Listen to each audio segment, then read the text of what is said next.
I'm gonna burn myself tonight. I'm gonna do what you want and give you what you ask. I'm gonna take your innocence tonight. I'm gonna burn your flower out. Allez, petit montage à blanc avant de tout remonter, enfin tout remonter avant de tout souder et faire les renforts. Je vais m'assurer que la colonne de direction, l'angle était bon. Donc c'est ok, c'est un petit peu plus penché que l'origine, mais c'est ce que je voulais lui donner, très légèrement. Et surtout, je vais m'assurer que tout était bien aligné avec la fourche. Et là, on est bon, on est dedans, pareil gagné. Donc on va pouvoir renforcer tout ça, continuer le remontage.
Ok, voilà, c'est terminé pour le cadre. J'ai mis pas mal de temps à le faire, à le souder. Je pensais que ça allait me prendre peut-être 2 ou 3 heures, mais au final ça m'en a pris 6, voire même 8.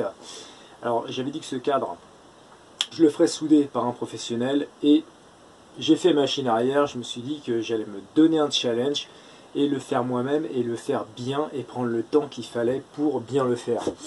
Le fait de le faire moi-même, ça m'oblige, ça m'engageait à bien le faire, puisqu'il en résulte de ma sécurité. C'est-à-dire qu'il ne faut absolument pas que le cadre faiblisse, sinon c'est moi qui en pâtira.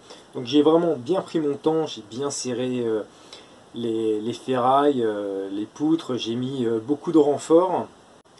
Je l'ai également testé, ce cadre, c'est-à-dire que voilà, j'ai mis des coups de marteau dessus pour vraiment voir si les soudures n'allaient pas casser. J'ai effectué des contraintes dessus, pareil, voilà, pour tester la rigidité, tester la solidité des soudures. Donc normalement, voilà, c'est bon. Avec tous les tests que je lui ai fait passer, normalement, sur la route, il aura moins de contraintes que ce que je lui ai donné. Donc logiquement, ça tient. Je te montre un peu en détail le cadre. Alors voilà, tout ce qu'il y a de plus classique. J'ai utilisé du tube carré de 40, donc comme la poutre centrale, et puis voilà, je les ai assemblés, j'ai gardé le tube d'origine, et j'ai surtout mis des renforts. Donc j'ai mis de renforts de là pour vraiment tout maintenir, le tout solidairement en sandwich. J'ai mis un renfort là, un derrière et un autre ici, donc vraiment ça devrait faire le taf. Devant, j'ai également soudé ça va être pour maintenir la bulle, parce que la bulle, ça va être comme sur une moto sportive, elle va être fixe devant. Donc je peux pas la tenir avec la fourche, avec le dé de fourche. Donc, mais tu vas comprendre ça plus tard. Et enfin, ce que j'ai fait, j'ai également soudé 2 vis ici pour voilà l'espèce de coffre. Ce que je te disais, je vais peut-être, je sais pas, à voir. Alors pour l'instant comme ça ressemble pas à grand chose, mais faire voilà un espèce de semi-coffre, un truc pour y loger soit une bombe, voilà la bombe anti-crevaison, le cadenas, une bouteille de pif, une bouteille d'essence, une baguette de pain, à voir. Donc voilà, tu auras le réservoir comme ça et en dessous ça m'aurait fait voilà une espèce de rangement. À voir si je le garde ou pas, je verrai ça lors du résultat final. Concernant le bras oscillant, je suis content de la bidouille que j'ai faite, c'est-à-dire que je ne voulais pas garder les cale-pieds de SPX, et d'ailleurs je les ai virés, je les ai vendus. Et donc du coup j'ai tout simplement coupé des tubes d'acier et puis voilà j'y ai soudé ces tubes des deux côtés. Pour la béquille c'est pareil, d'origine elle est ici, là il n'y avait rien, donc j'ai soudé une plaque bien épaisse et ici j'ai fait un renfort. Donc c'est un petit peu disgracieux quand on regarde comme ça, mais par contre c'est super solide. Je suis même persuadé que c'est la béquille la plus solide du monde, c'est certain. Maintenant que tout ça c'est fait, et je vais terminer de poncer, de dégraisser tous mes éléments et du coup le passer en peinture avec donc cet appareil. Alors bon, je sais que je suis pas du tout doué pour la peinture. Pareil, idéalement, le mieux ce serait de le confier à un peintre qui me fasse ça bien. Et voilà, j'ai réinvesti dans un pétard, j'ai acheté de la peinture auto pour avoir un résultat quand même assez propre. Et surtout la peinture que je vais faire, ça va concerner que certaines parties, pas les parties les plus importantes de la bécane. Je te montre ce qui va arriver. J'ai triché un peu pour la peinture. Voilà, donc les parties les plus importantes de la bécane, tu vois, la bulle, je l'ai achetée déjà comme ça, la peinture est nickel, elle me plaît, il n'y a rien à retoucher.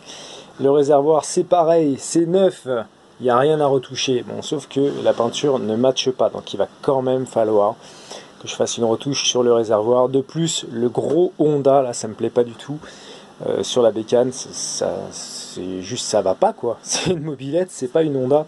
Donc ça va virer, petite retouche là-dessus, j'ai normalement la bonne peinture. Et à l'arrière, bam, cette magnifique coque que du coup j'ai acheté avec la bulle. Donc voilà, pareil, c'est nickel, c'est bien fait, j'ai pas besoin d'y toucher. Donc en fait la peinture noire, ça va être que pour le cadre, ça se verra peu. Les jantes, bras oscillants, fourche, enfin voilà, ça va être un fond noir là-dessus pour se chier dessus, pour que vraiment on voit que c'est mal fait. Et surtout pour le foirer, faut y aller quoi. Voilà où nous en sommes à l'heure actuelle. Avant de faire la peinture, je vais quand même placer les éléments là-dessus. Voilà, le réservoir, la selle, il faut que je prenne les marques. J'ai 2-3 choses à terminer. Bon, voilà, placer les supports de réservoir, placer l'emplacement de la selle, une ou deux barres à souder. Et ensuite, je vais enfin pouvoir passer.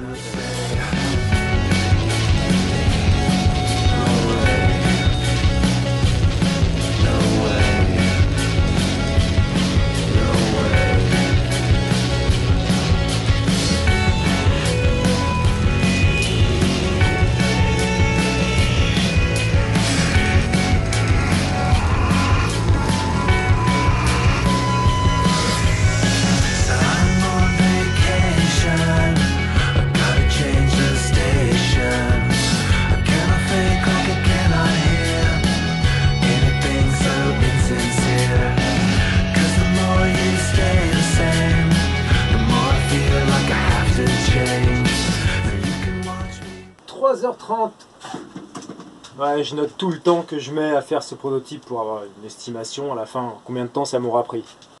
Bon voilà, la peinture c'est fait, ça s'est plutôt bien passé, mieux que d'habitude, sauf une petite chose. Écoutez, je vais te montrer, vite fait. Donc voilà, j'ai repeint mes petits amortisseurs, j'en ai même profité pour repeindre des amortisseurs qui étaient complètement déglingués. Mais hop, un petit coup d'acétone pour nettoyer et repeint, on sait jamais, ça pourra servir un jour. Voilà, mes fourreaux de fourche, mon bras oscillant, les trucs, voilà, la fourche, les roues sont de l'autre côté, et la particularité c'est le réservoir.